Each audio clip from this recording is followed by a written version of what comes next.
गरीब चिड़िया और हीरो की बारिश। ये कहानी एक हरे भरे जंगल की है जहाँ कई सारे पशु पक्षी अपने जीवन बसर कर रहे थे। उसी जंगल में बरगद के एक पेड़ के ऊपर एक छोटे से घोंसले में टूनी नामक एक गरीब चिड़िया अकेली ही रहती थी।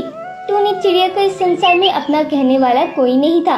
गरीबी के चलते टूनी चिड़िया को अपने जीवन में बहुत सी समस्याओं से जूझना पड़ता था। कभी कभी तो उसे कई दिनों तक भूखा भी रहना पड़ता था। अब पता नहीं टूनी चिड़िया के जीवन का आगे का सफर उसके जीवन में क्या मोड़ ले आता है। एक दिन टूनी चिड़िया अपने घोंसले में भूखी बैठी हुई थी। ये भूख के कारण तो मेरा बुरा हाल हुए जा रहा है। 4 दिन से भूखे रहने पर अब तो मुझे बहुत तकलीफ हो रही है। घोंसले में भी अन्न का एक दाना तक नहीं है। अब मैं क्या खाऊं? टूनी चिड़िया ने पिछले 4 दिनों से अन्न का एक भी दाना तक नहीं खाया था। उसका भूख के कारण बुरा हाल हुए जा रहा था। न उसके पास पैसे थे, न ही उसके घोंसले में भोजन की कोई व्यवस्था थी। वह रो रो कर अपनी आंखों के आंसू बहा रही थी। लगता है अब तो जंगल के पक्षियों से सहायता लेनी ही पड़ेगी। चलो मैं किसी पक्षी की घोंसले से थोड़ा भोजन मांग लेती हूँ। टूनी चिड़िया धीरे धीरे उड़ते हुए उसी जंगल के कालू नामक कौवे के घोंसले में जाती है। कौवे भाई, मुझ गरीब की सहायता कीजिए। मैंने 4 दिनों से कुछ नहीं खाया। भूख के कारण मेरा बहुत बुरा हाल हुए जा रहा है।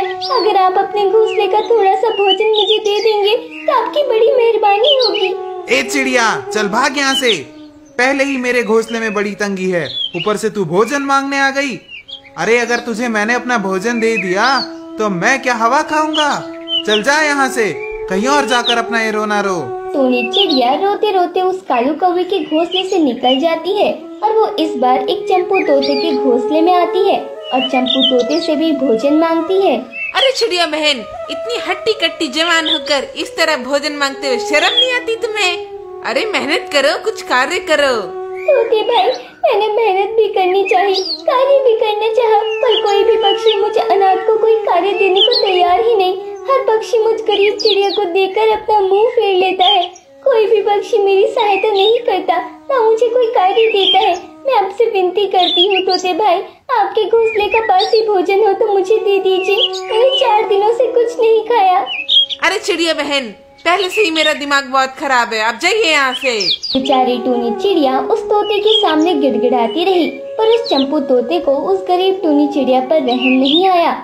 इसी तरह टूनी चिड़िया जंगल के हर पक्षी के घोंसले में जाती है और उसे वहाँ से भी निराशा ही मिलती है।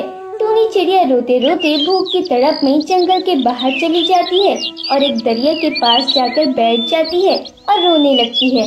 अरे कोई तो मेरी सहायता करो, कोई मुझे कुछ खाने को दो। तभी अचानक उस दरिया के पास एक सेब आकर गिरता है। ना वहाँ कोई सेब का पेड़ था और ना ही वहाँ कोई पक्षी था। टूनी चिड़िया उस सेब को देखकर खुश हो जाती है और तुरंत उस सेब को अपने हाथ में लेती है और जैसे ही खाने लगती है तभी एक चुईया वहाँ आती है। चिड़िया बहन, मुझे वो सेब दीजिए ना। मेरे बच्चे पिछले 2 दिन से भूखे प्यासे हैं, उन्होंने कुछ नहीं खाया, तो मेरे नन्हे नन्हे बच्चों की भूख मिट जाएगी। टूनी चिड़िया उस सेब को खाए बिना ही वो सेब चुईया को दे देती है। चुईया उस सेब को लेकर वहाँ से चली जाती है। टूनी चिड़िया उसी दरिया के पास वाले एक छोटे से पेड़ के ऊपर जाकर बैठ जाती है। तभी अचानक बारिश होने लगती है।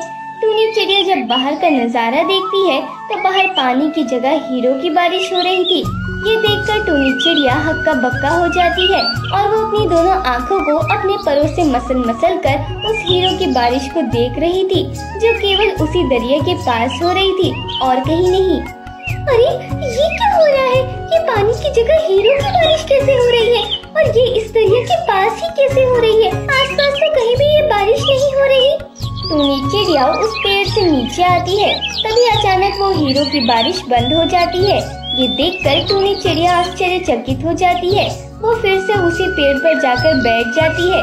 उसके पेड़ पर बैठते ही वो हीरो की बारिश फिर से शुरू हो जाती है। टूनी चिड़िया फिर से पेड़ के नीचे आती है तो हीरो की बारिश बंद हो जाती है। वहाँ दरिया के पास जमीन पर काफी सारे हीरे पड़े हुए थे। अरे जब मैं इस पेड़ पर चढ़ रही हूँ, अचानक यहाँ हीरो की बारिश हो रही है और जब मैं पेड़ से नीचे आ रही हूँ तो ये हीरो की बारिश बंद हो रही है। ये चक्कर क्या है? अरे यहाँ जमीन पर कितने सारे हीरे पड़े हैं। चलो मैं इन सबको उठाकर अपनी घोंसले में रखाती हूँ। टूनी चिड़िया फटाफट वो सारे हीरे जमीन से उठाती है और एक बोरी में भरकर वो सारे हीरो को अपने घोंसले में लेके आती है। उन हीरो की कीमत करोड़ों रुपए थी। ये देखकर टूनी चिड़िया के होश उड़ जाते हैं। अरे, इन हीरो की कीमत तो करोड़ों रुपए है। क्यों ना मैं इस जंगल में इन हीरो की दुकान लगा लूं और भारी दामों में इन हीरो को बेचूं। ऐसा करने से तो मेरे जीवन की सारी समस्याएं ही दूर हो जाएंगी। हाँ, मैं ऐसे ही करती हूँ। अब तो अंधेरा होने को आया है। मैं कल सवेरे ही इस जंगल में अपने हीरो की दुकान लगा दूंगी। टूनी चिड़िया वो हीरो को लेकर अपने घोंसले में सो जाती है और अगले दिन सवेरे वो उस जंगल के एक व्यापारी पक्षी को एक हीरा बेचकर अपने लिए भोजन की व्यवस्था करती है और जंगल में एक बड़ी सी हीरो की दुकान बना देती है और अपनी दुकान में वो सारे हीरे रख देती है। जब जंगल के पक्षी वो हीरो की दुकान देखते हैं तो पहले ही दिन काफी सारे पक्षी टूनी चिड़िया से हीरे खरीद कर ले जाते हैं। तभी वहाँ से वही कालू कौवा उड़ता हुआ जा रहा था। जब उसकी नजर टूनी चिड़िया और उसकी हीरो की दुकान पर पड़ती है तो उसकी आंखें फटी की फटी रह जाती है। अरे ये क्या हो गया? ये कचरे में रहने वाली चिड़िया करोड़ों के हीरे बेच रही है। अरे कहीं मैं जागते जागते सपना तो नहीं देख रहा हूँ ना? कालू कौवा टूनी चिड़िया की हीरो की दुकान में आता है। अरे चिड़िया बहन, आप तो वही हो ना जो कल मेरे घोंसले में भोजन मांगने आई थी और आज करोड़ों रुपयों के हीरे बेच रही हो? अरे ये क्या, कैसे, कब, काहे को, अरे क्यों? कवि भाई, इसे कहते हैं भाग्य का खेल। देखिए, कल तक मेरे पास खाने को तक नहीं था और आज मैं करोड़ों रुपए की मालिक बन गई हूँ। वैसे आपने जब मुझे झिड़काकर अपने घोंसले से भगा दिया था उस समय मुझे बहुत बुरा लगा था, पर आप चिंता न करिए, मैं आपको अपनी दुकान से नहीं निकालूंगी। कहिए कौन सा हीरा खरीदना है आपको? हीरा? अरे चिड़िया बहन, मेरे पास एक मोमबत्ती खरीदने का पैसा नहीं है और आप मुझसे कह रही हो कि कौन सा हीरा खरीद रहे हो? कोई बात नहीं कवि भाई, ये लीजिए एक हीरा और जाकर अपनी पत्नी को ये हीरा तोहफे में दे दीजिए। इतना कीमती हीरा देखकर आपकी पत्नी खुशी के मारे झूम उठेगी और वो जीवन भर आपसे प्रेम करती रहेगी। कालू कौवा जब उस हीरे को अपने हाथ में लेता है तो उसकी आंखें उल्लू की तरह बाहर आ जाती है। उसे अपनी ही आंखों पर विश्वास नहीं हो रहा था कि उसके हाथ में इतना कीमती हीरा है। अरे चिड़िया बहन, इतना कीमती तोहफा तो आज तक मेरे खानदान में किसी ने अपनी पत्नी को नहीं दिया। अरे मुझे तो इस बात से डर लग रहा है कहीं मेरी पत्नी इतने कीमती हीरे देखकर खुशी के मारे ही टहना बोल दे। अरे कवि भाई, आप भी ना, आप जाइए और अपनी पत्नी को ये हीरा देकर अपनी खुशियाँ को डबल कीजिए। कालू कौवा वो हीरा लेकर अपने घोंसले में चला जाता है। वैसे किसी की सहायता करने के बाद कितनी खुशी मिलती है ना। अरे क्यों ना मैं इस जंगल के सारे गरीब पक्षियों में ये सारे हीरे बांट दूं। वैसे भी बेचारे इस जंगल में बहुत से ऐसे पक्षी हैं जो इतना कीमती हीरा खरीद नहीं सकते। वैसे भी मेरे पास हीरो की कमी कहाँ है, मुझे जब हीरे चाहिए होंगे मैं उस दरिया के पास से ले आऊंगी हीरे। पर जब इस जंगल के गरीब पक्षी अपने अपने हाथों में ये हीरे लेंगे तो वो कितने खुश हो जाएंगे। टूनी चिड़िया के इतने अच्छे विचार थे कि ये सोचने के बाद टूनी चिड़िया अपनी दुकान के सारे हीरे जंगल के सारे गरीब पक्षियों को मुफ्त में दे देती है। जंगल के पक्षी वो हीरे पाकर बहुत खुश हो जाते हैं और वे टूनी चिड़िया को बहुत दुआएं देते हैं। उसके बाद से टूनी चिड़िया का जीवन एकदम से बदल गया। अब टूनी चिड़िया रोज उस दरिया के पास जाती थी और वहाँ से हीरे ले आती थी। वो कहते हैं ना, देने से कभी कम नहीं होता और अच्छे विचार रखने से कभी गम नहीं होता।